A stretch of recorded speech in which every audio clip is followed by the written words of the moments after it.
Halo guys, nama gue Raka, gue dari Views Tangerang. Jadi pada kesempatan hari ini, gue mau share tentang topik Step Up from Spectator to Participant. Oke, sebelum kita mulai, mari kita berdoa dulu ya. Ya Tuhan, terima kasih banyak atas berkat-Mu pada hari ini. Berkatilah kami semua agar kami bisa mendengarkan firman-Mu ya Tuhan, supaya kami bisa lebih mengenal Engkau lagi, dan kami bisa mendapatkan manfaat serta berkat dari apa yang akan kami bahas dan kami dengar pada hari ini ya Tuhan. Hanya dalam nama-Mu kami berdoa dan mengucap syukur. Amin. Oke, jadi pertama-tama kita baca dulu ya kutipan ayat dari 1 Petrus 4 ayat 10 sampai 11. Dikatakan seperti ini. Layanilah seorang akan yang lain sesuai dengan karunia yang telah diperoleh tiap-tiap orang sebagai pengurus yang baik dari kasih karunia Allah. Jika ada orang yang berbicara, baiklah ia berbicara sebagai orang yang menyampaikan firman Allah. Jika ada orang yang melayani, baiklah ia melakukannya dengan kekuatan yang dianugerahkan Allah, supaya Allah dimuliakan dalam segala sesuatu karena Yesus Kristus. Ialah yang mempunyai kemuliaan dan kuasa sampai selama-lamanya. Amin. Oke, jadi objektif kita pada hari ini tuh adalah supaya kita bisa belajar tentang perbedaan antara menjadi seorang spectator atau orang yang hanya mengamati saja dan partisipan atau orang yang turut serta dalam kegiatan ke gereja. Nah, kita di sini juga bisa belajar dari kisah Nehemia, bagaimana ia step up dengan berkontribusi bagi bangsanya. Oke, jadi kalau misalnya ditanya nih, gimana sih perbedaan antara being spectator and participant gitu ya. Oke, kita bahas satu persatu. Jadi sebenarnya sebagai orang Kristen yang dewasa, ya sebisa mungkin kita tuh jangan cuman jadi pendengar firman aja. Akan tetapi kita juga harus bisa menghidupi firman tersebut ya dalam kehidupan kita. Sebenarnya tujuannya apa sih? Ya tujuannya itu supaya kita bisa hidup dalam kebenaran. Nah, salah satu cara kita menerapkan firman Allah dalam kehidupan kita adalah dengan kita berkontribusi kepada sesama. Mau itu dalam komunitas gereja, komunitas doa seperti Komsel ini, pekerjaan, dan lain-lain yang sifatnya positif. Nah, dari yang dulunya kita cuma menyimak aja nih, kayak kegiatan orang, kita cuma ngelihat aja.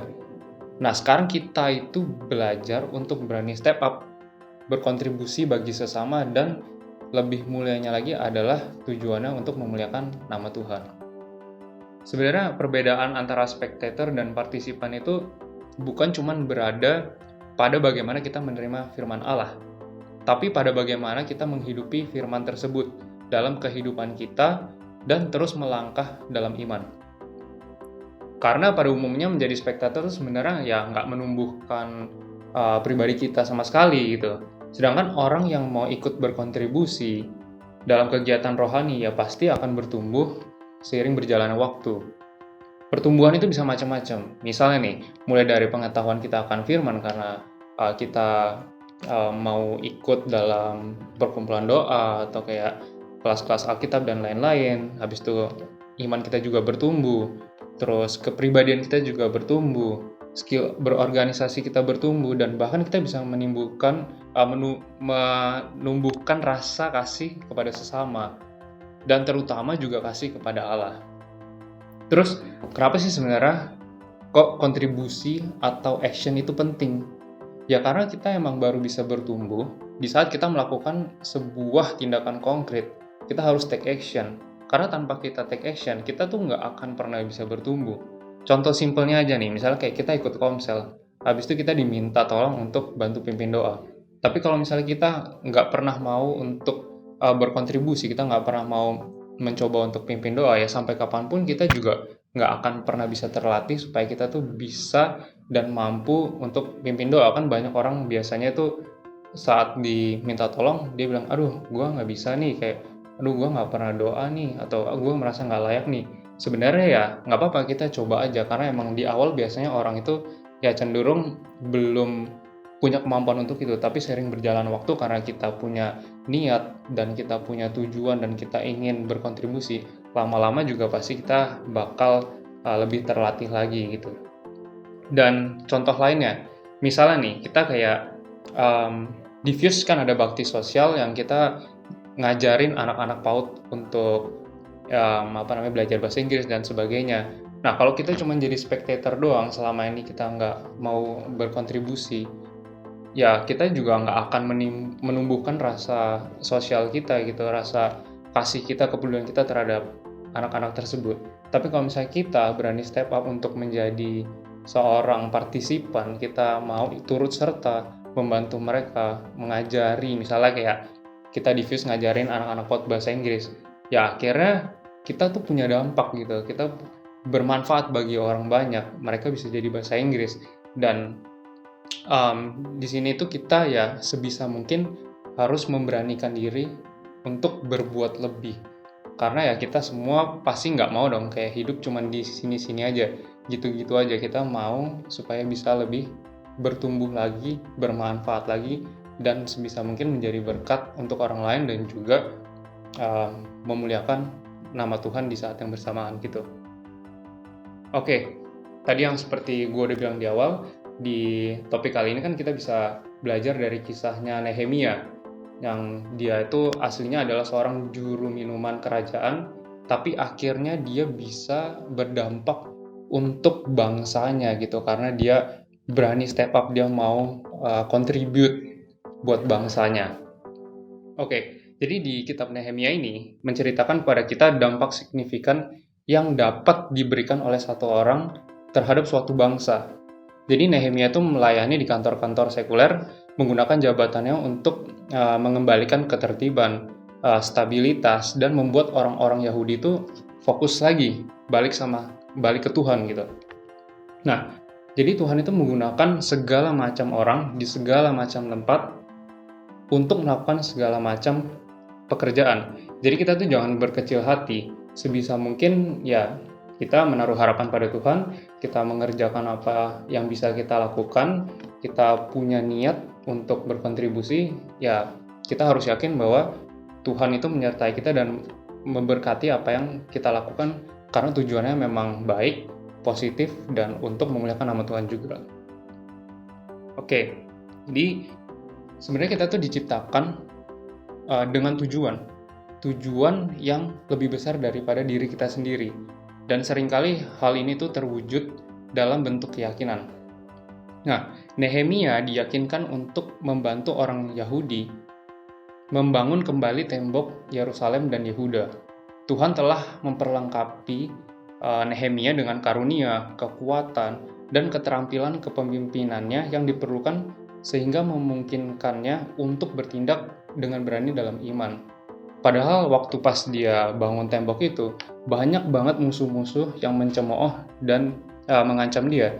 Tapi karena dia yakin bahwa ini tuh tujuannya baik, tujuannya mulia, dan dia juga yakin bahwa Tuhan itu menyertai dia, akhirnya dia nggak gentar untuk tetap melanjutkan membangun tembok tersebut bagi bangsanya dan demi nama Tuhan gitu.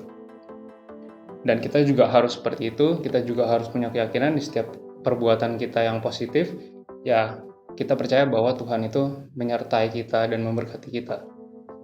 Lalu, bagi Nehemia, rasa memiliki dan kecintaannya terhadap bangsanya menjadikan ia tuh semakin beriman.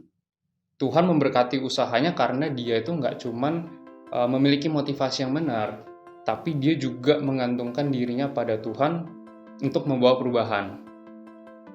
Mereka tuh nggak cuma membangun tembok itu dalam waktu 52 hari, tapi dengan sebegitu banyaknya tekanan dan ancaman atau tantangan, Nehemia itu justru mampu juga membawa orang-orang Yahudi untuk kembali kepada Tuhan.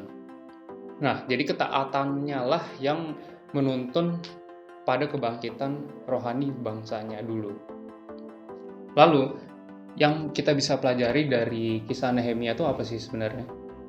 Jadi, ia tuh berfokus pada pencapaian dan tujuan Tuhan, bukan sekedar puas dengan kenyamanan. Padahal kalau kita tahu kisahnya kan Nehemia dulu juru minuman untuk kerajaan kan. Sebenarnya posisinya juga udah enak, nggak ada hal-hal yang kayak mengancam dia, tapi ternyata dia berani step up, dia berani berkontribusi untuk demi kepentingan bangsanya gitu.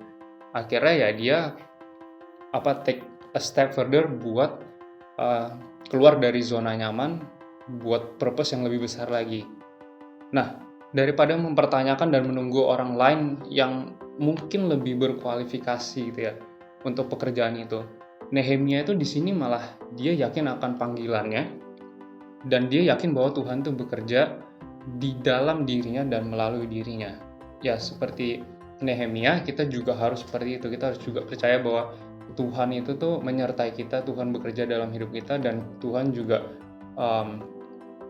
memakai diri kita untuk tujuan yang lebih besar lagi daripada kepentingan diri kita sendiri. Nah, tapi meskipun begitu, kadang kita tuh berada di dalam posisi Nehemia ya. Tapi kita tuh penting banget untuk tetap rendah hati dan mencari bimbingan Tuhan. Pada akhirnya apapun yang Tuhan kehendaki itu pasti bakal terjadi bahkan tanpa kita melakukannya sekalipun.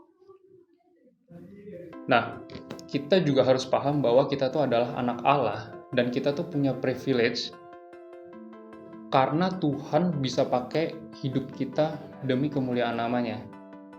Karena jika Allah beserta kita, maka beban yang kita tanggung itu akan menjadi lebih ringan dan kita jadi semakin punya keyakinan untuk melangkah maju seperti yang Nehemia dulu lakukan.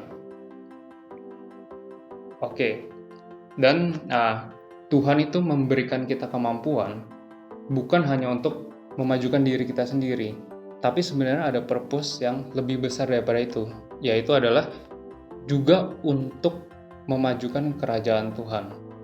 Bayangin coba, betapa besarnya kalau misalnya kita berani step up, kita berani contribute, terus akhirnya ada orang yang terinspirasi dari apa yang kita lakukan, dan mereka juga berbuat kebaikan seperti itu.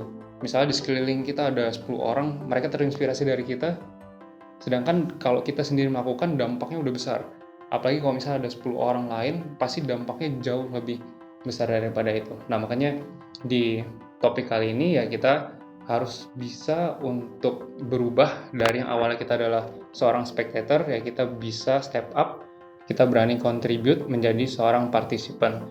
Karena ya tujuannya adalah untuk sesama, untuk diri kita juga, dan untuk kemuliaan nama Tuhan. Oke, jadi kita ada 3 discussion question.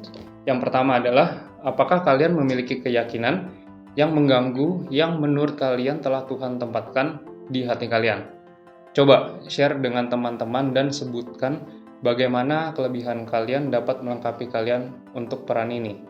Dan yang kedua, apa yang paling membuat kalian enggan untuk melangkah maju dalam peran kalian, terutama di gereja ya? Apakah kalian menganggapnya sebagai tanggung jawab atau beban? Mengapa?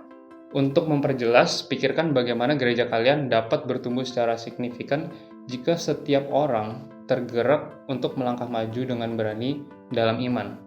Dan yang ketiga, setelah mempelajari tentang kisah Nehemia tadi, menurut kalian kenapa sih kita tuh perlu untuk melangkah lebih maju?